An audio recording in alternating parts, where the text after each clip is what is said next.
Breaking news చూస్తున్నాం. సికింద్రాబాద్ మోండా మార్కెట్లో భారీ అగ్ని ప్రమాదం జరిగింది. శ్రీరామ ఎంటర్ప్రైజెస్ ప్లాస్టిక్ మెటీరియల్ షాప్లో ఒక్కసారిగా మంటలు చెలరేగాయి. షాప్లో ప్లాస్టిక్ మెటీరియల్స్, కవర్లు, నిత్యావసర సరుకులు ఉండడంతో మంటలు వేగంగా వ్యాపించాయి. ఘటనా స్థలికి చేరుకున్న అగ్నిమాపక సిబ్బంది 3 ఫైర్ ఇంజిన్లతో మంటలను ఆర్పివేశారు. మార్కెట్ పరిసరాలు దట్టమైన పొగ మంచుతో నిండిపోవడంతో పక్కనే ఉన్న షాపులను మూసివేశారు. ఈ ఘటనలో భారీ మొత్తంలో ఆస్తి నష్టం జరిగినట్లు తెలుస్తోంది.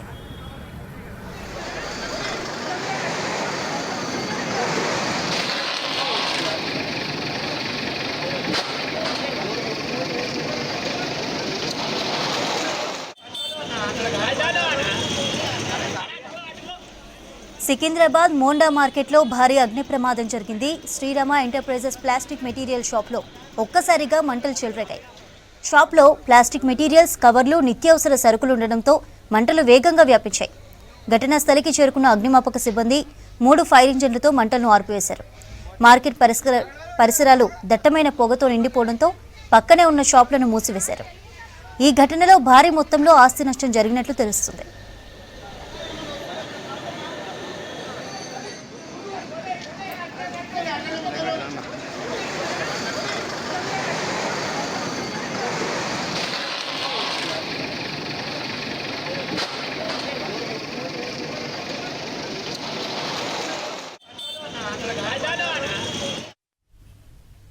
మేడ్చల్ జిల్లా జీడిమెట్ల పారిశ్రామిక వాడలో భారీ చోరీ జరిగింది. 3 కోట్ల విలువ చేసే మిషనరీ, ఇతర సామాగ్రిని ఎత్తుకెళ్లారు గుర్తు తెలియని వ్యక్తులు. జీతాలు ఇవ్వకపోవడంతో 2 ఏళ్లుగా సూపర్ మ్యాక్స్ బ్లేడ్ కంపెనీ మూతపడి ఉంది. తర్వాత బ్యాంకు చేతుల్లోకి వెళ్లింది సూపర్ మ్యాక్స్ బ్లేడ్ కంపెనీ. కొన్ని సర్టిఫికెట్ల కోసం కంపెనీ దగ్గరకు వచ్చారు ప్రతినిధులు. కంపెనీలో మిషనరీ కనిపించకపోవడంతో పోలీసులకు ఫిర్యాదు చేశారు. కేసు నమోదు చేసుకుని దర్యాప్తు చేస్తున్నారు పోలీసులు.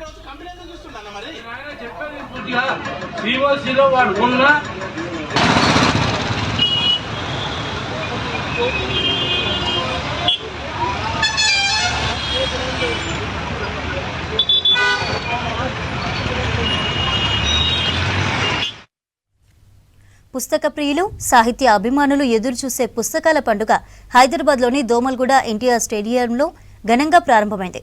38వ జాతీయ పుస్తక మహోత్సవాన్ని మంత్రి జూపల్లి కృష్ణారావు ప్రారంభించారు. ప్రతిరోజు మధ్యాహ్నం 1 గంట నుంచి రాత్రి 9 గంటల వరకు 10 రోజుల పాటు ఈ పుస్తక మహోత్సవం కొనసాగనుంది.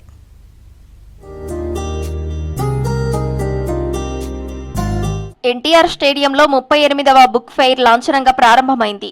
రిబ్బన్ కట్ చేసి బుక్ ఫెయిర్ ను ప్రారంభించారు మంత్రి జూపల్లి కృష్ణారావు. కార్యక్రమానికి MLC Kodandaram, library corporation chairman Riyaz హాజరయ్యారు. నేటి నుంచి 10 రోజుల పాటు బుక్ ఫెయిర్ జరగనుంది. 17 రాష్ట్రాలకు చెందిన 13 భాషల పుస్తకాలను 368 స్టాల్స్ లో ప్రదర్శించనున్నారు. మధ్యాహ్నం 1 గంట నుంచి రాత్రి 9 గంటల వరకు బుక్ ఫెయిర్ జరగనుంది.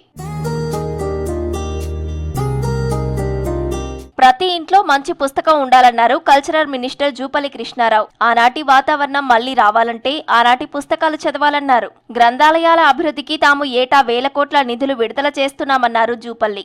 అంటే ఆనాటి విలువలు, ఆనాటి సంస్కారం, ఆనాటి గుణగణాలు చాలా మటుకు కల్తీ అయిపోయినట్టు, డైల్యూట్ అయిపోయింది. అందుకే దాని కారణంగానే, అంటే పుస్తకాలు చదవని కారణంగానే, పుస్తకాలు గొప్పవాళ్ళ పుస్తకాలు చదివితే డెఫినెట్ గా కొంత స్ఫూర్తి పొందుతారు. వాళ్ళ యొక్క ఆలోచన విధానం కూడా మారుతుంది. ఈ రోజు ఎడ్యుకేషన్ అంటే పుస్తకాలు చదవడం, బట్టి కొట్టడమో, కాపీ కొట్టడమో, ర్యాంకులో మార్కుల కోసం ఉంది. ప్రతి జిల్లా కేంద్రంలో బుక్ ఫెయిర్ ఏర్పాటు చేయాలని ఆదేశించారు మంత్రి జూపల్లి. కల్చరల్ డిపార్ట్మెంట్ ద్వారా 3 కోట్లు ఇస్తామని చెప్పారు. సమాజానికి మార్పు తేవడానికి తొందరలోనే ప్రభాత భేరీ కార్యక్రమం చేపడతామన్నారు. ప్రతి జిల్లా కేంద్రంలో కూడా ప్రతి సంవత్సరం ఏర్పాటు చేస్తే బాగుంటుందని మీ సంఘానికి, మీ సమాజానికి చెప్తా ఉన్నా. మరి జరగాలన్నప్పుడు ఉట్టిగా అయ్యేది కాదు కాబట్టి మా కల్చరల్ శాఖ ద్వారా జిల్లాకు 10 లక్షల చొప్పున 3 కోట్ల రూపాయలు నిధులు కేటాయించి ఏర్పాటు చేస్తాం. ప్రతి జిల్లా కేంద్రంలో మీరే దాన్ని ఆర్గనైజ్ చేసి ఏ నెలలో ఎక్కడేం పెట్టిన చేస్తే అట్లీస్ట్ ఈ స్థాయిలో కాకపోయినా ఎంతో కొంత ఉపయోగం అవుతుంది. పుస్తకం చదివితే చరిత్రలో ప్రయాణం చేసినట్లు ఉంటుందన్నారు ప్రొఫెసర్ ఎమ్మెల్సీ కోదండరాం. పుస్తకాలంటే అందమైన పూదోట అని చెప్పారు. అందశ్రీ లాంటి పశువుల కాపరి నేడు గొప్ప రచయితగా ఎదిగాడంటే పుస్తకాలే కారణమన్నారు. ఒక మంచి పుస్తకం కలిగినప్పుడు, చదివినప్పుడు కలిగిన అనుభూతి మనం మళ్ళీ మన జీవితకాలం కూడా మర్చిపోలేం. అంత గొప్పగా ఉంటాయి. అట్లాంటి అనుభూతిని ఇవ్వగలిగే పుస్తకాలకు దూరంగా మనల్ని ఏ ఫేస్బుక్ కానీ ఏ సోషల్ మీడియా కానీ మనకు మళ్లించే అవకాశమే లేదు. వాటితో వచ్చేటువంటి తాత్కాలికమైనటువంటి సంతృప్తి వేరు, పుస్తకాలను చదవటం వల్ల కలిగే శాశ్వత జ్ఞానం వేరు. కాబట్టి తప్పనిసరిగా పుస్తకాలను చదవవలసిందే. హైదరాబాద్ బుక్ ఫెయిర్ కు చాలా ప్రాధాన్యత ఉందన్నారు గ్రంథాలయ చైర్మన్ రియాజ్. కోల్కతా తర్వాత అత్యధిక మంది పాఠకులు వచ్చేది హైదరాబాద్ బుక్ ఫెయిర్ కే అని చెప్పారు. యువతను వ్యసనాల బారి నుంచి తప్పించేందుకు పుస్తకం ఒకటే ఆయుధమన్నారు. గ్రంథాలయ ఉద్యమం నేపథ్యంలో పుస్తకాలని చదవండి, పుస్తకాల్లో ఉండే జ్ఞానం ద్వారా ప్రజాస్వామ్య ఉద్యమానికి మనం ప్రయాణం చేయండి అనే ఉద్దేశంతో గ్రంథాలయ ఉద్యమానికి నాయకత్వం వహించిన ప్రాంతం కూడా తెలంగాణ ప్రాంతమే. మనకి కలకత్తా తర్వాత ఎక్కువ మంది రీడర్స్ వచ్చే సమాజం ఏదైతుందో అది తెలంగాణ సమాజమే. యువతను వ్యసనాల బారు నుంచి, యువతను జూదాల బారు నుంచి, యువతను డ్రగ్స్ బారు నుంచి, నార్కోటిక్స్ ఇష్యూస్ నుంచి మనం బయటికి తీసుకురావాలంటే మనం ఉపయోగించే పదునైన ఆయుధం ఏదైతుందో అది పుస్తకమే. 10 రోజుల పాటు జరగనున్న ఈ పుస్తక ప్రదర్శన డిసెంబర్ 28న ముగియనుంది. వివిధ రకాల పుస్తకాలను ఇందులో ప్రదర్శించనున్నారు.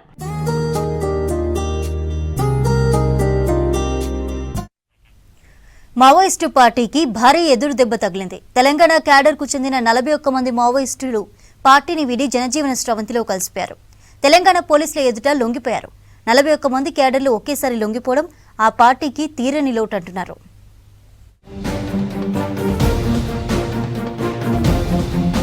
రాష్ట్ర డీజీపీ శివధర్ రెడ్డి ఎదుట 41 మంది మావోయిస్టులు లొంగిపోయారు. వారిలో కామారెడ్డికి చెందిన రాష్ట్ర కమిటీ కార్యదర్శి ఎర్రగొల్ల రవి అలియాస్ సంతోష్, మంచిర్యాలకు చెందిన కనికారపు ప్రభంజన్, ఒడిశా, ఛత్తీస్గఢ్ కు చెందిన 6 డివిజన్ కమిటీ సభ్యులు, 2 సెంట్రల్ విజన్ కమాండర్లు ఉన్నారు. మిగతా మావోయిస్టులంతా ఛత్తీస్గఢ్ కు చెందిన వారిగా తెలిపారు డీజీపీ శివధర్ రెడ్డి. మావోయిస్టులు 24 తుపాకులను పోలీసులకు అప్పగించారని చెప్పారు. తెలంగాణ పోలీసుల సమక్షంలో 41 మంది సిపిఐ మావోయిస్ట్ పార్టీకి చెందినటువంటి అజ్ఞాత కాడర్లు 24 వెపన్స్ తీసుకుని వచ్చి లొంగిపోయినారు. తీసుకొచ్చినటువంటి వెపన్స్ లో 1 LMG, 3 AK-47 rifles, 5 SLR rifles, 7 INSAS rifles, 1 BGL grenade launcher, 4 303 rifles, 1 single shot rifle, 2 air guns తో కలిపి మొత్తం 24 వెపన్స్ తోని సరెండర్ అయినారు. లొంగిపోయిన వారికి ప్రభుత్వం క్యాడర్ ప్రకారం నగదు పరిహారం అందిస్తుందని తెలిపారు డీజీపీ. ఆయుధాలతో లొంగిపోయే వారికి కేంద్ర ప్రభుత్వం కూడా సహాయం చేస్తుంది. 41 మంది మావోయిస్టులపై 1,46,00,000 రివార్డు ఉందన్నారు. కేంద్ర రాష్ట్ర ప్రభుత్వాల నుంచి వారికి రావాల్సిన పరిహారాన్ని అందిస్తామన్నారు. తక్షణ సాయం కింద ఒక్కొక్కరికి 25,000ను అందించనున్నామని తెలిపారు. ఏ రాష్ట్రాలకు చెందిన వారిని ఆ రాష్ట్ర ప్రభుత్వాలకి అప్పగించనున్నామన్నారు. యూనిట్స్ లో పనిచేస్తున్న వాళ్ళు మొత్తం కలిసి 41 మంది లొంగిపోయినారు. అందులో 2 తెలంగాణ రాష్ట్రానికి చెందిన వాళ్ళు, మిగతా 39 మంది ఛత్తీస్గఢ్ రాష్ట్రానికి చెందిన వాళ్ళు. కొమరం భీం, ఆసిఫాబాద్, మంచిర్యాల డివిజనల్ కమిటీ ఒకటి ఉంది, అది జిల్లా కమిటీ స్థాయి ఉన్నటువంటి కమిటీ. అది దానికి చెందినటువంటి 2 సభ్యులు లొంగిపోయినారు. ఇందులో Erragolla Ravi alias Santosh, alias Prashant, alias Praveen, alias Mahesh. ఈయన తెలంగాణ రాష్ట్రం కామారెడ్డి జిల్లా ఆరేపల్లి గ్రామం. ఈయన లాస్ట్ 24 ఇయర్స్ నుంచి అండర్ గ్రౌండ్ ఉన్నాడు. ప్రస్తుతం మావోయిస్టులో మొత్తం 54 మంది తెలంగాణ వాళ్ళు మాత్రమే ఉన్నారు. వీరిలో 6 మాత్రమే తెలంగాణలో పనిచేస్తున్నారు. లొంగిపోయిన మావోయిస్టులు అప్పగించిన ఆయుధాలన్నీ పోలీసుల నుంచి కొల్లగొట్టినవే అని చెప్పారు డీజీపీ. ఆర్మీ, పోలీసుల దగ్గర ఉండే ఆయుధాలే మావోయిస్టుల దగ్గర ఉన్నాయని తెలిపారు. దేశంలోని అన్ని రాష్ట్రాల పోలీసులకు ఆయుధాల సీరియల్ నెంబర్లపై సమాచారం ఇస్తామని చెప్పారు. వారికి గతంలో మిస్ అయిన ఆయుధాలను అప్పగించనున్నామని తెలిపారు డీజీపీ శివధర్ రెడ్డి. మొత్తం ఈ రోజు సరెండర్ అయినటువంటి లొంగిపోయినటువంటి ఈ 41 మంది అజ్ఞాత మావోయిస్టు కాడర్ల మీద మొత్తం 1,46,30,000 రూపాయల రివార్డు ఉంది వాళ్ళ పైన. వాళ్లకు ఈ డబ్బులను వాళ్ళకు సంబంధించినటువంటి డాక్యుమెంటేషన్ పూర్తి చేసేసి బ్యాంకు ఖాతాలు తెచ్చిన తర్వాత వాళ్లకు డిమాండ్ డ్రాఫ్ట్ రూపంగా గానీ చెక్కుల ద్వారా గానీ వాళ్లకు అమౌంట్ అందజేయబడుతుంది. 2025లో ఇప్పటి వరకు 509 మంది మావోయిస్టులు పోలీసులకు లొంగిపోయారు. అయితే మావోయిస్టులు లొంగిపోవడానికి ప్రధాన కారణం 2026 మార్చి 31 వరకు కొత్త ప్రాంతాలకు వెళ్లాలని మావోయిస్టు పార్టీ నుంచి ఆదేశాలు వచ్చాయి. తెలియని ప్రాంతాలకు వెళ్లడం, నిత్యావసర వస్తువులు సరైన సమయంలో అందకపోవడం, కీలక నాయకులే లొంగిపోతుండటంతో కింది స్థాయి మావోయిస్టులు లొంగిపోయేందుకు ముందుకు వచ్చారు. హైదరాబాద్లో ట్రాఫిక్తో వాహనదారులు తీవ్ర ఇబ్బంది పడుతుంటారు. గమ్యస్థానాలకు తొందరగా చేరాలనే ఆత్రంలో ట్రాఫిక్ రూల్స్ని బ్రేక్ చేస్తుంటారు. వారికి పోలీసులు చలాన్ విధించడం పరిపాటిగా జరుగుతుంది. కానీ ఫ్రీ లెఫ్ట్ బ్లాక్ చేయడం ద్వారా ఎడమవైపు వెళ్లే వాహనదారులు తీవ్ర ఇబ్బందులు పడుతున్నారు. అసలు ఈ ఫ్రీ లెఫ్ట్ అంటే ఏంటి? దాన్ని బ్లాక్ చేసే వాహనదారుపై ట్రాఫిక్ పోలీసులు ఎలాంటి చర్యలు తీసుకుంటారో watch the story. Traffic signal దగ్గర రెడ్ లైట్ పడితే వాహనాలు ఆగుతాయి. అయితే అదే రూట్లో ఫ్రీ లెఫ్ట్ ఉంటుంది. ఫ్రీ లెఫ్ట్ అంటే ఎడమ వైపు వెళ్లే వాహనాలకు అనుమతి అని అర్థం. ట్రాఫిక్ సిగ్నల్ అన్ని రూట్స్ కు వెళ్లే వాహనాలకు ఒకేసారి అనుమతి ఇవ్వవు. టైం సెట్ చేసిన దాన్ని బట్టి రెడ్ అండ్ గ్రీన్ లైట్ ద్వారా వాహనాలకు అనుమతిస్తాయి. ఫ్రీ లెఫ్ట్ ఉన్న చోట వాహనాలు సిగ్నల్ తో సంబంధం లేకుండా ఎడమ వైపు వెళ్లవచ్చు. ఫ్రీ లెఫ్ట్ లో వాహనాలు ఎడమవైపు వెళ్లకుండా వాహనదారులు బ్లాక్ చేయడం ప్రస్తుతం నగరంలో తలనొప్పిగా మారింది. ప్రధాన కూడళ్ల దగ్గర ఈ ఫ్రీ లెఫ్ట్ అందుబాటులో ఉంటుంది. ఎడమవైపు వెళ్లాల్సిన వారు కూడా ఫ్రీ లెఫ్ట్ బ్లాక్ అవ్వడంతో గ్రీన్ సిగ్నల్ పడే వరకు ఆగాల్సిన పరిస్థితి ఏర్పడింది. కొన్ని చోట్ల మాత్రం వాహనాల రద్దీ ఎక్కువగా ఉన్నా కూడా ఫ్రీ లెఫ్ట్ ఏర్పాటు చేయకపోవడంపై అధికారులపై విమర్శలు వ్యక్తమవుతున్నాయి. 4 రోడ్స్, 3 and 2 రోడ్స్ జంక్షన్ల దగ్గర స్ట్రైట్ వెళ్లే వాహనదారులు రెడ్ సిగ్నల్ పడితే ఆగాలి. కానీ ఫ్రీ లెఫ్ట్ లో వాహనాలు నిలిపి బ్లాక్ చేస్తున్నారు. అలా చేసిన వారిపై చర్యలు తీసుకుంటామంటున్నారు ట్రాఫిక్ పోలీసులు. ఫ్రీ లెఫ్ట్ దగ్గర స్ట్రైట్ వెళ్లే వాహనాలు కూడా రెడ్ సిగ్నల్ పడితే ఫ్రీ లెఫ్ట్ లో వాహనాలు నిలపడం ద్వారా ఎడమవైపు వెళ్లే వాహనదారులు తీవ్ర ఇబ్బందులు ఎదుర్కోవడమే కాకుండా వాహనాలు నిలిచిపోతున్నాయంటున్నారు. సాధారణంగా ట్రాఫిక్ రూల్స్ బ్రేక్ చేస్తే చలాన్లు ఎలా విధిస్తామో ఫ్రీ లెఫ్ట్ బ్లాక్ చేసే వాహనదారులపై కూడా ట్రాఫిక్ రూల్స్ వైలేషన్ కింద చట్ట ప్రకారం చర్యలు తీసుకుంటామని అంటున్నారు ట్రాఫిక్ అధికారులు. ఎందుకంటే ప్రజలు ఫ్రీ లెఫ్ట్ ఉండటం వల్ల వాళ్ళు ఎక్కడ ఆగకుండా కంటిన్యూగా వాళ్ళు ప్రయాణం చేయొచ్చు. ప్రజలు ఎవరు కూడా ఫ్రీ లెఫ్ట్ పాటిస్తే మిగతా వాళ్ళకి మీరు హెల్ప్ చేసినట్టు అవుతుంది. అదేవిధంగా ట్రాఫిక్ కూడా మీరు సహకరించినట్టు. అందుకని మేము వాళ్ళ మీద ఎవరైతే వైలేషన్ చేస్తున్నారో వాళ్ళకి మేము అప్పుడప్పుడు వాళ్ళకి ఫైన్ ఇంపోజ్ చేయడం కూడా జరుగుతుంది. ఇప్పుడు హెల్మెట్ లేని వాళ్ళు, అదే ట్రిపుల్ రైడింగు, అదేవిధంగా సెల్ ఫోన్ డ్రైవింగ్ ఉన్నట్టే దీనికి కూడా మేము అందరిలో అవేర్నెస్ తీసుకొస్తాను, ఎడ్యుకేషన్ జరుగుతుంది. వినని వాళ్ళకి మనం యాజ్ పర్ ఎంవీ యాక్ట్ ప్రకారం ఫైన్ ఇంపోజ్ చేయడం జరుగుతుంది. సిటీలో ట్రాఫిక్ విషయంలో వెస్ట్ జోన్ కీలకం. Jubilee hills, Banjara hills, Panjagutta వద్ద రద్దీ ఏరియాలుంటాయి. వెస్ట్ జోన్ పరిధిలో మొత్తం 12 ఫ్రీ లెఫ్ట్లున్నాయి. వాటి దగ్గర ఫ్రీ లెఫ్ట్ బ్లాక్ చేయకుండా మానిటరింగ్ చేస్తున్నామంటున్నారు ట్రాఫిక్ పోలీసులు. బ్లాక్ చేస్తే చలాన్లు విధించడంతో పాటు బ్లాక్ చేయడం ద్వారా ఏర్పడుతున్న ట్రాఫిక్ ఇబ్బందులపై అవగాహన కల్పిస్తున్నామంటున్నారు. ఫ్రీ లెఫ్ట్ బ్లాక్ చేయడం వల్ల ఎమర్జెన్సీ సర్వీసులు కూడా చిక్కుకుంటున్నాయని తెలిపారు. రానున్న రోజుల్లో drunk and drive, cell phone driving పై ఎలా అవగాహన కార్యక్రమాలు చేస్తున్నారో ఫ్రీ లెఫ్ట్ బ్లాకింగ్ పై కూడా చేయనున్నారు ట్రాఫిక్ పోలీసులు. ఒక్కొక్క వీక్లో ఒకరోజు సెల్ ఫోన్ డ్రైవింగ్, ఒకరోజు ఎవరైతే బ్లాక్ ఫిల్మ్ ఆడుతుంటారు, ఇంకో వాళ్ళు సిగ్నల్ జంపింగ్ ఉంటుంది. అట్లా వీక్లీ ఒక ప్రోగ్రామ్ పెట్టుకుని ఆ వీక్ రోజు ప్రత్యేకంగా మనం ఏదైతే ఎన్ఫోర్స్మెంట్ చేయడం వల్ల ప్రజల లోపల మార్పు తీసుకొచ్చే అవకాశం ఉంటుంది. దీనికి కూడా ఒక 1 వీక్ మా పైన ఆదేశాలు వేరవక మా కింద స్టాఫ్ అందరూ కూడా అవేర్నెస్ చేస్తాం. రోజు జరుగుతుంటుంది, నిత్యం జరుగుతుంది. ఫ్రీ లెఫ్ట్ బ్లాక్ చేసే వాహనదారులపై BNS 281 సెక్షన్ కింద ట్రాఫిక్ పోలీసులు కేసు నమోదు చేస్తారంటున్నారు న్యాయవాదులు. మోటార్ వెహికల్ యాక్ట్ కింద 1000 రూపాయల జరిమానా విధిస్తారని తెలిపారు. BNS 281 సెక్షన్ కింద ర్యాష్, నెగ్లెక్ట్ డ్రైవింగ్ కూడా కేసులు నమోదు చేస్తారంటున్నారు. రెగ్యులర్ గా ఫ్రీ లెఫ్ట్ నిబంధన ఉల్లంఘించే వారిపై చట్ట ప్రకారం చర్యలు తీసుకునే అవకాశం ఉందంటున్నారు. ఫ్రీ లెఫ్ట్ కింద వచ్చేసి BNS లో 281 సెక్షన్ అనేది ఎక్స్పెషల్ ఇంపోజ్ చేయడం జరిగింది. దానికి వచ్చేసి punishment up to 6 months or 1000 rupees punishment. Another section 125, ఇది కూడా 125 281 సెక్షన్స్ కింద up to 6 months or 1000 rupees punishment. But ఇవన్నీ కూడా ఇదంతా ఏంటంటే rash, negligent driving, endangering life అనే దీని కిందకి BNS కిందకి పరిగణించి దీనికి ఒక 6 నెలల పనిష్మెంట్ వరకు మ్యాక్సిమం ఆర్ 1000 rupees పనిష్మెంట్ వరకు BNSలో పొందుపరచడం జరిగింది. ఫ్రీ లెఫ్ట్ బ్లాక్ చేస్తే తప్పేమీ కాదనే భావనలో ఉన్నారు వాహనదారులు. కానీ ట్రాఫిక్ రూల్స్ వైలేషన్స్ కిందకి వస్తుందని అంటున్నారు ట్రాఫిక్ పోలీసులు. ఫ్రీ లెఫ్ట్ బ్లాక్ చేయడం ద్వారా ఎడమ వైపు వెళ్లే ఇతర వాహనదారులు ఇబ్బందులు పడుతున్నారంటున్నారు ట్రాఫిక్ పోలీసులు.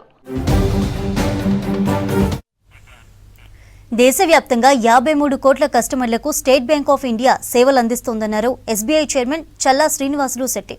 గ్రామీణ ప్రాంతాల నుంచి పట్టణాల వరకు సేవలు విస్తరించేందుకు 80,000 మంది బిజినెస్ కరెస్పాండెంట్లు పనిచేస్తున్నారని తెలిపారు. హైదరాబాద్లో సొంత ఇల్లు ఉండాలని ప్రతి ఒక్కరి కల అన్నారు. ఆ కలను నెరవేర్చడంలో SBI బాధ్యతగా నిరంతరం సహకరిస్తుందని చెప్పారు. మాదాపూర్ హైటెక్స్ ఎగ్జిబిషన్ సెంటర్లో SBI home loans mega property ఎక్స్పోను ప్రారంభించారు చల్లా శ్రీనివాసులు.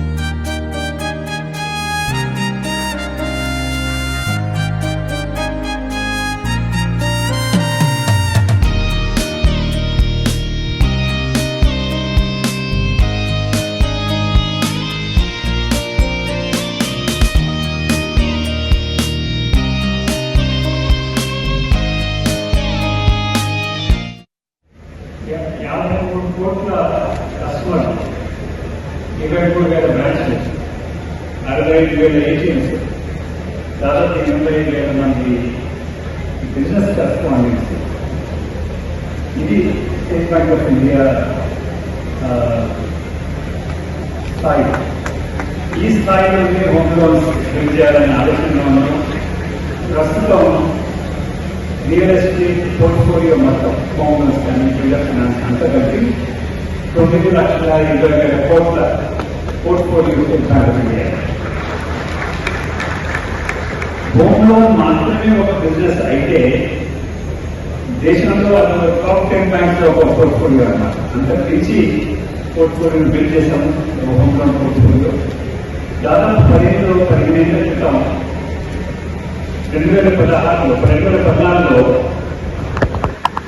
ప్రతి ఒక్కరు స్టేట్ బ్యాంక్ ఆఫ్ ఇండియాలో పనిచేస్తున్న ప్రతి ఒక్కరు ఒక క్యాంపెయిన్ లో పార్టిసిపేట్ చేసేవారు. ప్రతిసారి ఈ విషయం చెప్తుంటాను నేను. ఆ క్యాంపెయిన్ పేరు గృహతార. అంటే ఇప్పుడు చైర్మన్ దాని నుంచి కింద అడ్మిటర్ వరకు ప్రతి ఒక్కరు ఒక హోమ్ లోన్ కస్టమర్కి తీసుకురావాలి. ఒక హోమ్ లోన్ కస్టమర్ తీసుకొస్తే వాడికి ఒక గృహతారని ఒక అవార్డు ఇచ్చేవాడు. ఇంకా పెట్టుకునేవాడు అందరం గృహతారని. చాలా మంది నాకు కొద్దిగా గుర్తుంటుంది.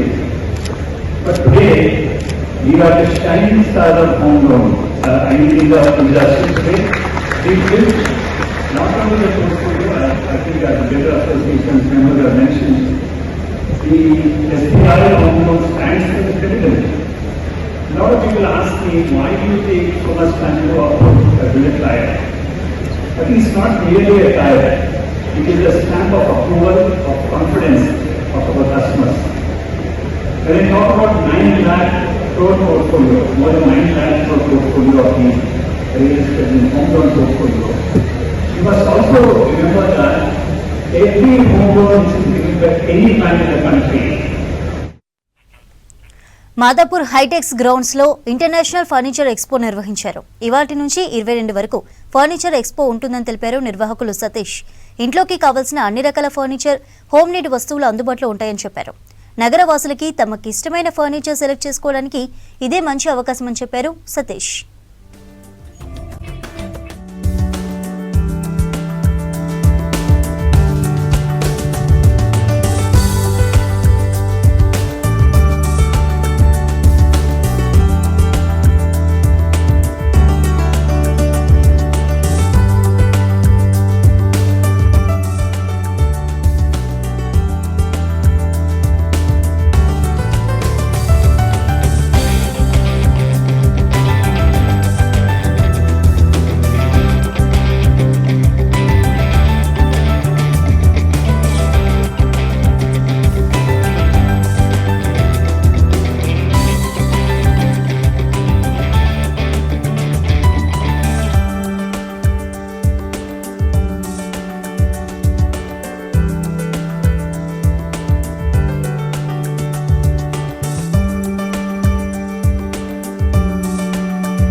International furniture expo exhibition organise చేయడం జరిగింది.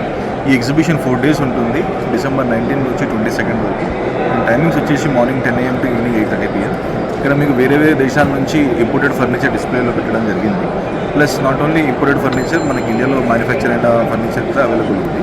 మీకు ఫర్నిచర్తో పాటు ఇక్కడ హోమ్ డెకరేటివ్ ఐటమ్స్ అనేది చాలా వాస్ట్ వెరైటీలు ఉంది. ఈ ఎగ్జిబిషన్ 4 days ఉంటుంది. డిసెంబర్ 19 నుంచి డిసెంబర్ 22 వరకు, ఫ్రైడే, సాటర్డే, సండే ఇంకా మండే. ఎగ్జిబిషన్ పేరు వచ్చేసి international furniture expo Hitex exhibition centre, Hitech సిటీలో జరుగుతుంది. Back to news. భారీ చిత్రకళ ఆధారిత సాంస్కృతిక మహోత్సవానికి హైదరాబాద్ వేదికైంది. నానక్రామ్ గూడలోని ఇయాన్లో international art festival Hyderabad art fest పేరుతో సిటీలో ఫస్ట్ టైం జరుగుతుంది. ఈ ఆర్ట్ ఫెస్ట్ ని ప్రముఖ film director Shekar Kammula, doctor Preethi Reddy ప్రారంభించారు.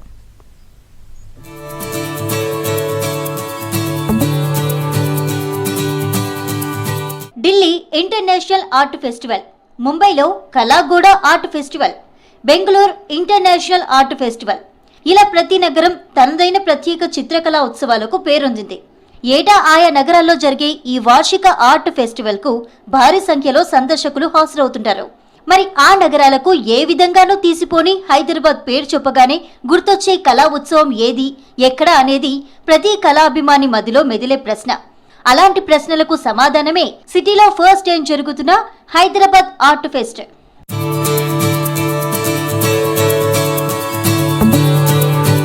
దేశంలోని ప్రముఖ ఆర్టిస్టులు, కళాభిమానులు ఆర్ట్ ఫెస్టివల్లో పాల్గొంటున్నారు.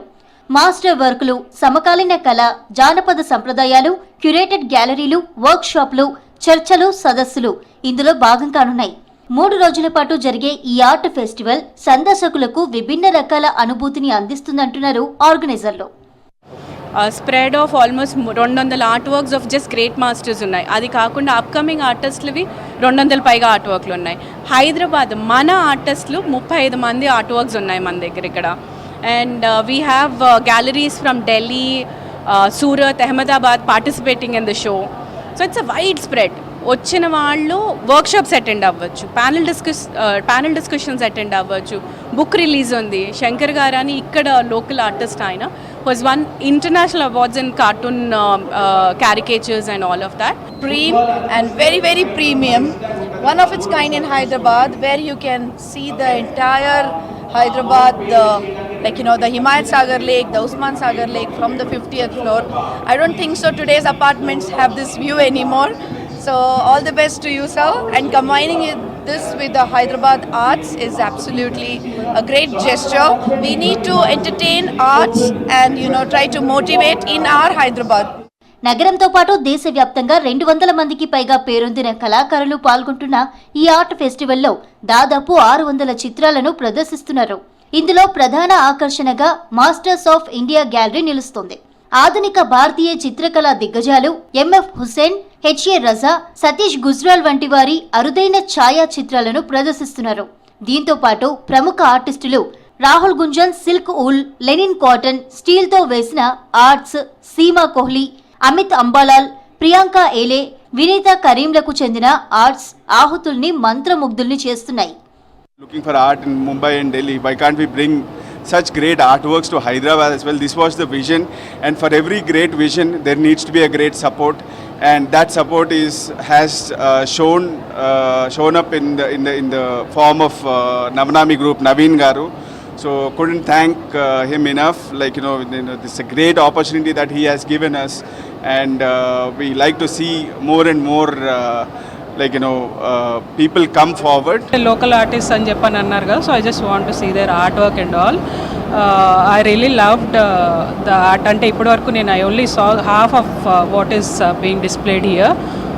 I really liked it, and I'm just looking forward to see more great artworks. సిటీకి చెందిన శంకర్ పామర్తి రచించిన 150 గాంధీ డ్రాయింగ్ పుస్తకాన్ని ఆర్ట్ ఫెస్టివల్ సందర్భంగా రేపు విడుదల చేయనున్నారు.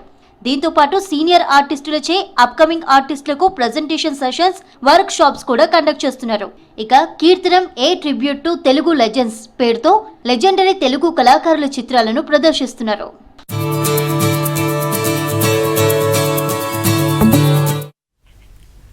రాష్ట్రంలోని పర్యాటక ప్రాంతాలను అభివృద్ధి చేసేందుకు కృషి చేస్తోంది రాష్ట్ర సర్కార్. ఇదివరకే పేరుగాంచిన టూరిస్టు ప్రాంతాలను మరింతగా డెవలప్ చేయనున్నారు. రాష్ట్రంలోని 100 హిడెన్ ప్రాంతాలను వెలికి తీసేందుకు కాంటెస్ట్ కండక్ట్ చేస్తోంది. ఇందుకోసం ప్రత్యేకంగా 100 వీకెండ్ వండర్స్ ఆఫ్ తెలంగాణ పేరుతో కాంటెస్ట్ పెడుతోంది పర్యాటక శాఖ. హైదరాబాద్లో ఇందుకు సంబంధించిన బ్రౌచర్ను ఆవిష్కరించారు special chief secretary Jayesh Ranjan.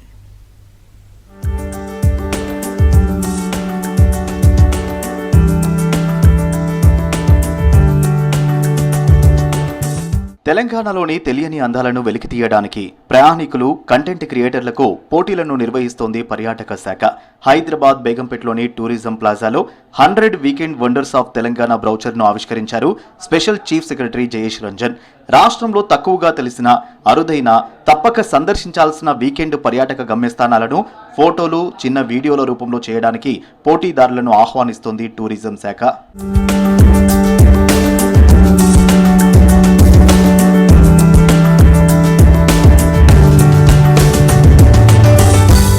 హైదరాబాద్లో బేగంపేటలోని టూరిజం ప్లాజాలో వివిధ శాఖల అధికారులతో రివ్యూ మీటింగ్ కండక్ట్ చేశారు పర్యాటక శాఖ అధికారులు.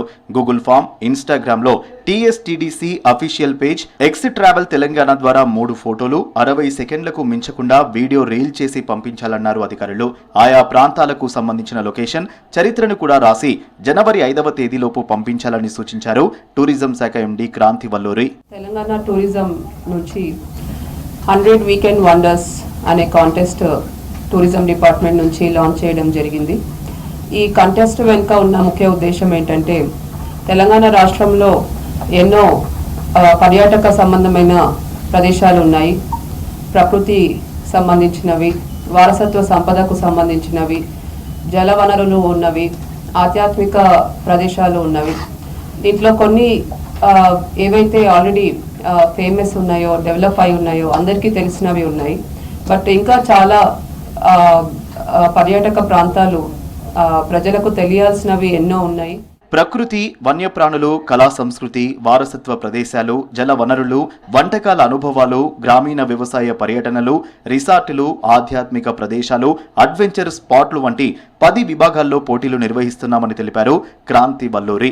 సంక్రాంతి సందర్భంగా నిర్వహించే కైట్ ఫెస్టివల్లో విన్నర్స్ ని అనౌన్స్ చేసి వారికి క్యాష్ అవార్డ్స్ ని అందిస్తామని తెలిపారు టూరిజం శాఖ అధికారులు.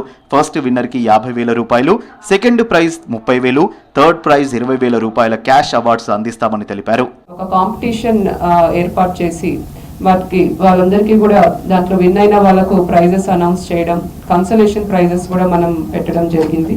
సో ఈ కాంటెస్ట్లో వివిధ థీమ్స్లో మనకు ఎంట్రీ సబ్మిట్ చేయమని కోరడం జరిగింది. సో దాంట్లో ఫస్ట్ ప్రైజ్ వచ్చేసి 50,000 వరకు, సెకండ్ ప్రైజ్ వచ్చేసి 30,000 వరకు, థర్డ్ ప్రైజ్ 20,000 వరకు కూడా బహుమతులు ఇవ్వడం జరుగుతుంది. దీంతో పాటు 10 కన్సలేషన్ ప్రైజెస్ కూడా ఇవ్వడం జరుగుతుంది. ఇతర రాష్ట్రాలు, విదేశాల నుంచి హైదరాబాద్కు వచ్చేవారికి కస్టమైజ్డ్ టూర్ ప్లాన్ ని కూడా అందుబాటులోకి తీసుకొచ్చామని తెలిపారు పర్యాటక శాఖ అధికారులు.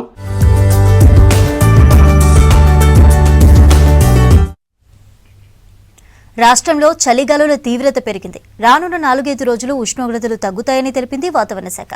దీంతో ప్రజలు అప్రమత్తంగా ఉండాలని ప్రజారోగ్య శాఖ సూచించింది. చిన్నపిల్లలు, వృద్ధులు జాగ్రత్తగా ఉండాలని తెలిపింది. దగ్గు, జ్వరం, ఒళ్ళు నొప్పులు, గొంతు నొప్పి వంటి లక్షణాలు తీవ్రంగా ఉన్నప్పుడు హాస్పిటల్కు వెళ్లడం తప్పనిసరి అని హెచ్చరించారు. తగ్గిన ఉష్ణోగ్రతలతో చుట్టుముడుతున్న వ్యాధులపై public health director doctor Ravindra నాయక్తో Srisailam face to face.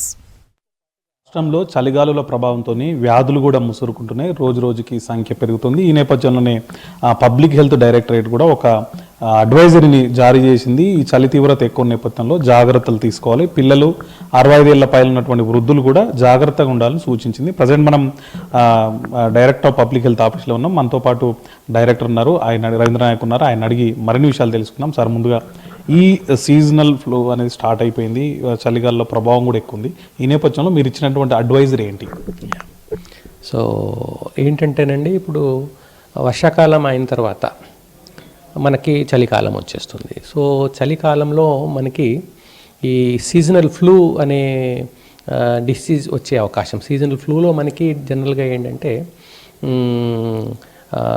Influenza virus, so influenza కానీ, పారా ఇన్ఫ్లుయెంజా కానీ, ఎడినో వైరస్ కానీ, లేకపోతే COVID-19 వైరస్ కానీ ఇవన్నీ ఉండే అవకాశం ఉంది.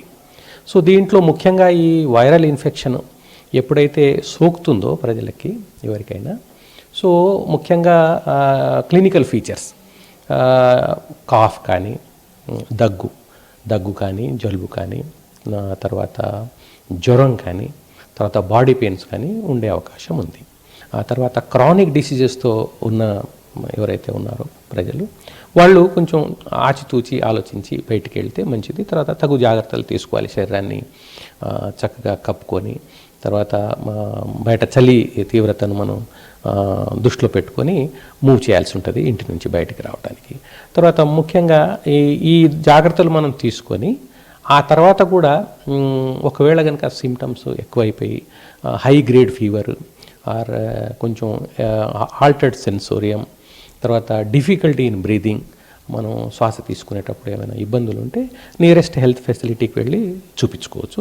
తర్వాత ఏ మందులు వాడినా కూడా దయచేసి డాక్టర్ సంప్రదింపులతో వాళ్ళు అడ్వైస్ చేసిన తర్వాతే వాడితే మంచిది. వాళ్ళు ఏ మందులు అడ్వైస్ చేస్తే ఆ మందులు తీసుకోవాలి. మనం సొంతంగా మందులు తీసుకోకుండా ఉంటే చాలా మంచిది, తీసుకోకూడదు. తర్వాత మనకు నియరెస్ట్ హాస్పిటల్స్, మన గవర్నమెంట్ ఫెసిలిటీస్ అన్నీ కూడా మనకు రోబస్ట్ సిస్టమ్ ఉంది. సబ్ సెంటర్ నుంచి మొదలు పెడితే పిహెచ్సిస్, యూపీహెచ్సిస్, సిహెచ్సిస్, ఏరియా హాస్పిటల్స్, డిస్ట్రిక్ట్ హాస్పిటల్స్, తర్వాత గవర్నమెంట్ జనరల్ హాస్పిటల్స్ ఇవన్నీ కూడా ఉన్నాయి. సో బెడ్స్ కానీ సిబ్బంది కానీ వారి వారి డ్యూటీస్లో వాళ్ళు ఉంటారు కాబట్టి దగ్గరలో ఏదైతే ఉంటో అక్కడికి వెళ్ళి చూపించుకోవడం మంచిది. తర్వాత ఎమర్జెన్సీస్లలో మనకు 108 అంబులెన్స్ సర్వీస్ కూడా అవైలబుల్ ఉంది కాబట్టి దాన్ని కూడా మనం ఉపయోగించుకుంటే మంచిది. పిల్లలకు సంబంధించి ఇప్పుడు ఇట్లాంటి సీజన్ రాగానే పిల్లలు చాలా ఇబ్బంది పడుతుంటారు. సో వాళ్ళకి ఏం చెప్తారండి? పిల్లలకు సంబంధించి ఎట్లాంటి జాగ్రత్తలు తీసుకోవాలి? ఇప్పుడు జనరల్గా పిల్లలు బిలో 5 years అవసరం ఉంటే తప్ప బయటికి తీసుకెళ్ళదు, పేరెంట్స్ కానీ వాళ్ళు కానీ వెళ్ళకూడదు.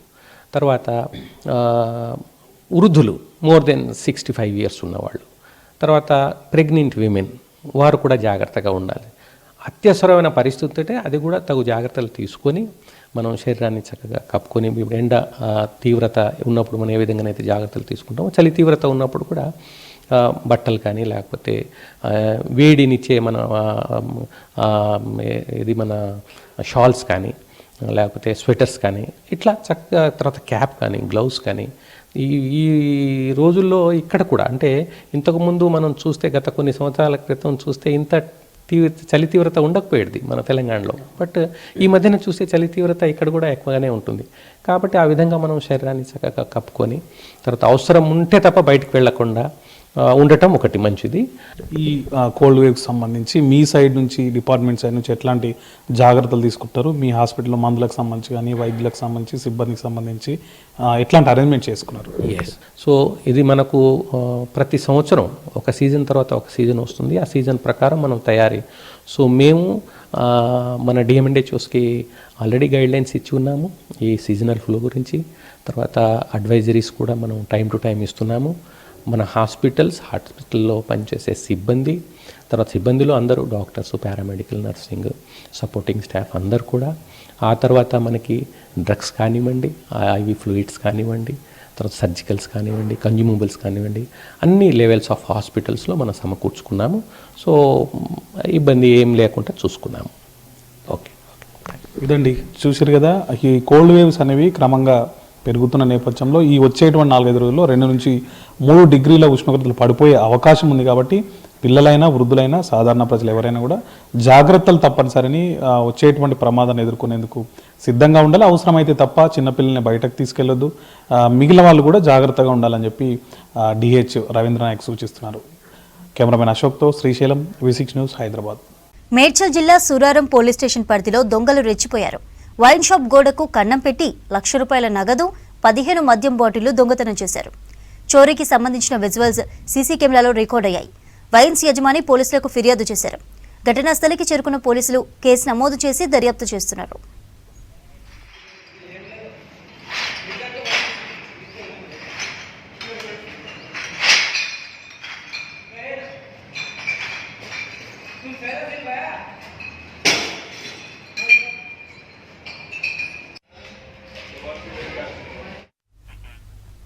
రంగారెడ్డి జిల్లా హైద్నగర్ మండలంలోని గుర్రంగూడ అటవీ ప్రాంతంలోని 102 ఎకరాల భూమి తెలంగాణ ప్రభుత్వానికే దక్కుతుందని సుప్రీంకోర్టు స్పష్టం చేసింది. నోటిఫై చేసిన అటవీ భూములపై చాలా ఆలస్యంగా ప్రైవేటు హక్కుల పేరిట దాఖలు చేసే దావాలు చట్టబద్ధంగా లేవని కోర్టు తేల్చి చెప్పింది. ఈ భూమి వివాదంపై హైకోర్టు ఇచ్చిన తీర్పును కొట్టివేస్తూ సుప్రీం ధర్మాసనం తీర్పు చెప్పింది.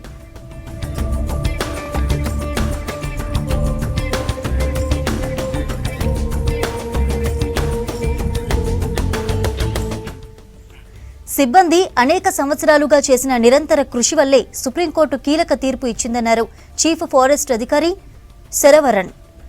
అటవీ శాఖ తీసుకున్న చర్యలు అటవీ చట్టానికి, పర్యావరణ పరిరక్షణ సూత్రాలకు అనుగుణంగా ఉన్నాయని సుప్రీంకోర్టు స్పష్టం చేసిందని తెలిపారు. ఈ కేసులో రాష్ట్ర ప్రభుత్వం తరపున సమర్థవంతంగా వాదనలు వినిపించిన సీనియర్ న్యాయవాదులకు అటవీ శాఖ ఉన్నతాధికారులు కృతజ్ఞతలు తెలిపారు. ఈ ఏరియా ఇప్పుడు ఏదైతే డిస్ప్యూటెడ్ ల్యాండ్ ఉండేదో ఈ ఏరియాలో చేయకపోవడానికి ముఖ్య కారణం ఇది కోర్టులో చాలా రోజుల కింద స్టేటస్ కో ఉంది కాబట్టి మనకి ఒక సివిల్ సూట్ మన మీద ఉంది కాబట్టి ఎటువంటి యాక్టివిటీ చేయలేదు.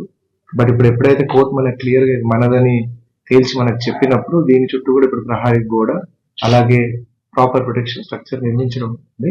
దానికి సంబంధించిన నిధులు అండ్ ప్రపోజల్ సంబంధిత డిపార్ట్మెంట్ అండ్ మా డిపార్ట్మెంట్ నుంచి కూడా పరిశీలి చేసి ఎలా అయితే ఇది కూడా పార్క్ ఉందో దీన్ని కూడా అలానే ఒక ఫారెస్ట్ ఏరియా ఎలా ఉంటుందో అర్బన్ ఏరియాలో దాని రకంగా తీర్చిదిద్దడానికి కంపల్సరీ దాని సైడ్ విల్ టేక్ స్టెప్స్. ఈ 102 ఏకర్స్ అనేది మార్కెట్లో దాదాపు 15,000 కోట్ల విలువైన ఒక భూమి అని మనం పేర్కొనడం జరిగింది. సో ఇప్పుడు మనం రోజు రోజుకి చూస్తున్న ఈ క్లైమేట్ చేంజ్ పరిస్థితిలో ఇటువంటి గ్రీనరీ కన్జర్వేషన్ మీద ఇటువంటి ఒక జడ్జిమెంట్ రావడం అనేది మనకు ఎంతో స్ఫూర్తిని ఇస్తుంది. ఇన్స్పిరేషన్ గా తీసుకొని మనం ఇంకా కూడా ముందుకు ఇటువంటి ఏరియాస్ మనం మళ్ళీ రిజర్వ్ ఫారెస్ట్ భూమిగా డిక్లేర్ చేయడానికి అన్ని విధాలుగా మేము కృషి చేస్తాము. నిన్ననే సుప్రీంకోర్టు జడ్జిమెంట్ కూడా రావడం జరిగింది. ఇది కంప్లీట్ గా ఈ ల్యాండ్ ఫారెస్ట్ డిపార్ట్మెంట్ కు అలాట్ అయింది అని చెప్పేసి, కాబట్టి దానికి ఇప్పుడు తదుపరి స్టెప్స్ జడ్జిమెంట్ ప్రకారంగా ఏమేమైతే స్టెప్స్ తీసుకోవాలో అవన్నీ తీసుకుంటాం. కిడ్స్ ఫేర్ కి హైదరాబాద్ వేదిక అవనుంది. రేపటి నుంచి 3 రోజుల పాటు హైటెక్స్ లో కిడ్స్ ఫేర్ నిర్వహిస్తున్నట్లు తెలిపారు ఆర్గనైజర్స్. అందుకు సంబంధించిన బ్రోచర్ ని ఆవిష్కరించారు. ఇందులో చిన్నారుల లైఫ్ స్టైల్, మెంటల్ హెల్త్ తో పాటు జిగిల్ మగ్ ఆధ్వర్యంలో జంగిల్ థీమ్ తో కూడిన రన్ ని నిర్వహించనున్నట్టు తెలిపారు. చిన్నారుల్లోని ఇన్నోవేటివ్ థాట్స్ ని వెలికి తీసేందుకు 60 మంది స్కూల్ విద్యార్థులు స్థాపించిన స్టార్టప్స్ ద్వారా తమ ఉత్పత్తుల్ని ప్రదర్శిస్తున్నట్లు తెలిపారు. 3 రోజుల పాటు జరిగే ఈ కిడ్స్ ఫెయిర్ కి 25,000 మంది హాజరయ్యే అవకాశం ఉందన్నారు ఆర్గనైజర్లు. సో ఈసారి మనకు we have more than 50 exhibitors participating in various categories of kids fair.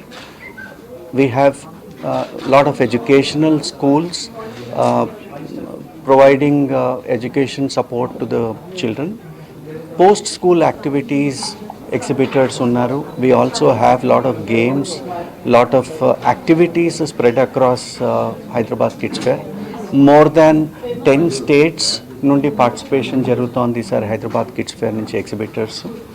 Manaku very exciting activities are going to be there. We also have the second edition of Kids Business Carnival as a part of Hyderabad Kids Fair this time.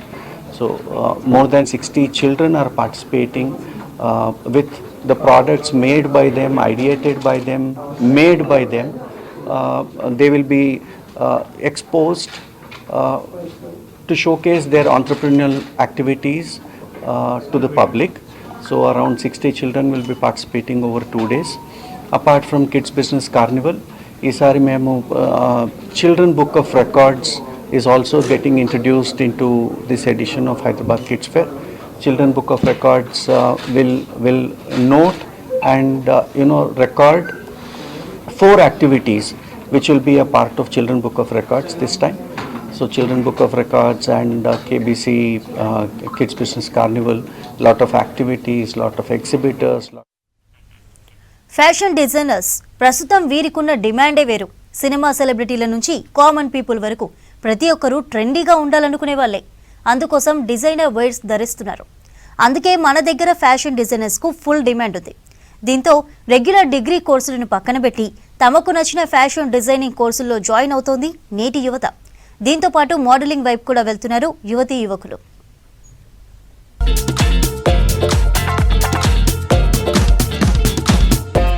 Creative field వైపు అడుగులు వేస్తుంది యువత. Fashion designing లోకి వెళ్లే వారి సంఖ్య పెరుగుతుంది. ప్రస్తుతం fashion designing and modelling trending లో ఉన్నది. చాలా మంది దీనిపై క్రేజ్ పెంచుకుంటున్నారు. దీనినే కెరీర్ గా మలుచుకున్నారు. సిటీలో ఫ్యాషన్ డిజైనింగ్ కోర్సులతో పాటు మోడలింగ్ ఇన్స్ట్రక్టర్స్ కి ఫుల్ డిమాండ్ ఏర్పడింది. ట్రెండ్ ఎప్పటికప్పుడు మారుతూనే ఉంటుంది. కొందరు ఫ్యాషన్ ని ఫాలో అవుతే మరికొందరు ట్రెండ్ ని సెట్ చేస్తారు.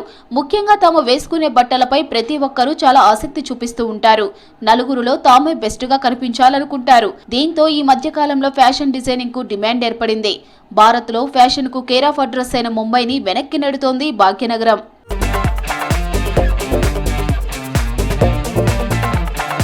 9 to 5 ఐటీ జాబ్ కంటే ఫ్యాషన్ డిజైనింగ్ చాలా బెటర్ ఆప్షన్ అంటున్నారు విద్యార్థులు. రోజుకో సరికొత్త ఛాలెంజ్ ఉండే ఫ్యాషన్ డిజైనింగ్ అంటే ఇష్టమంటున్నారు. తమ క్రియేటివిటీని ప్రపంచానికి చాటి చెప్పేందుకు ఇది ఉపయోగపడుతోందన్నారు.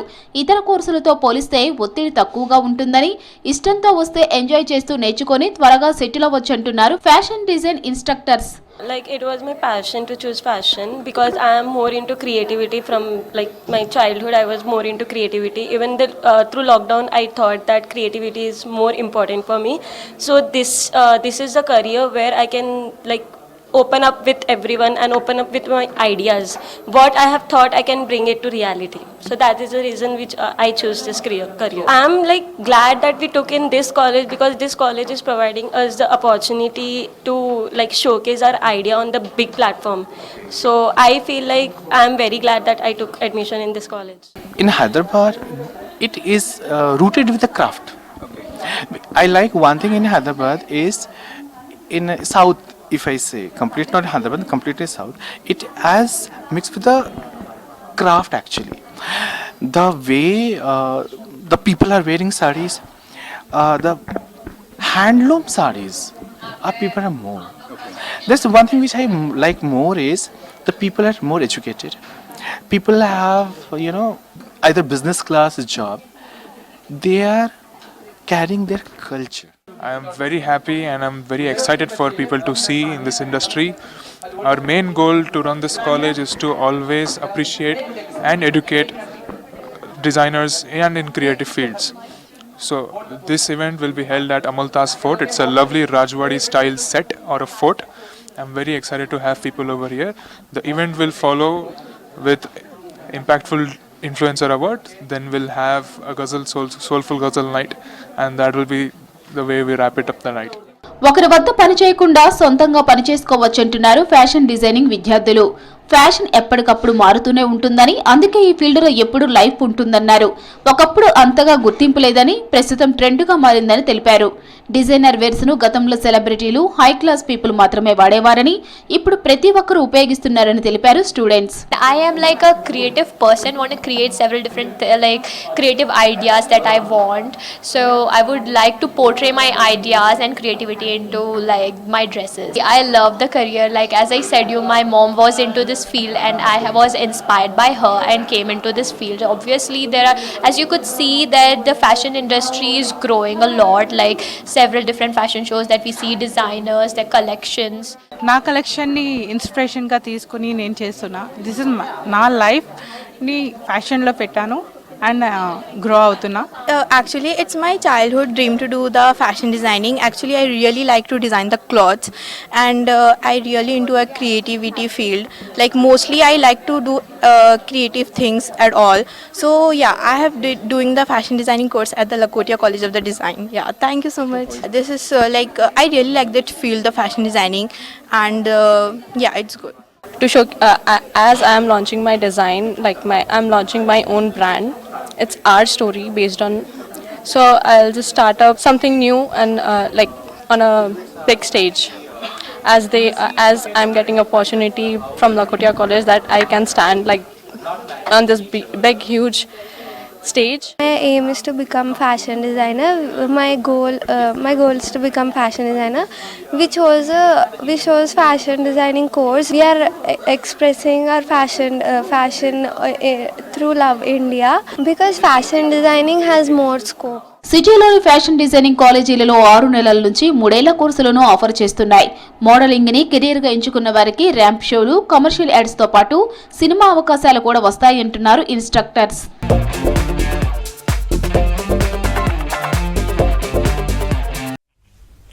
దేశంలో వ్యవసాయ విశ్వవిద్యాలయాల్లో మొట్టమొదటిసారిగా అగ్రి రోబోటిక్స్ ప్రయోగశాలని పీజేటీఏయూలో స్థాపించారు.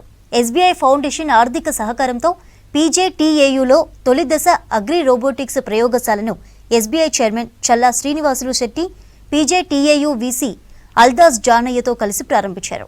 భవిష్యత్తులో వ్యవసాయ రంగానికి అవసరమైన సాంకేతిక పరిజ్ఞానం అందించడానికి ఈ ప్రయోగశాల చాలా తోడ్పాటు అందిస్తుందన్నారు ఎస్బీఐ చైర్మన్ చల్లా శ్రీనివాసులు శెట్టి. 2047 నాటికి వికసిత్ భారత్ తెలంగాణ రైజింగ్ లక్ష్య సాధనలో వ్యవసాయ, గ్రామీణ రంగాలు కీలక పాత్ర పోషించనున్నాయన్నారు పీజేటీఏయూ వీసీ అల్దాస్ జానయ్య.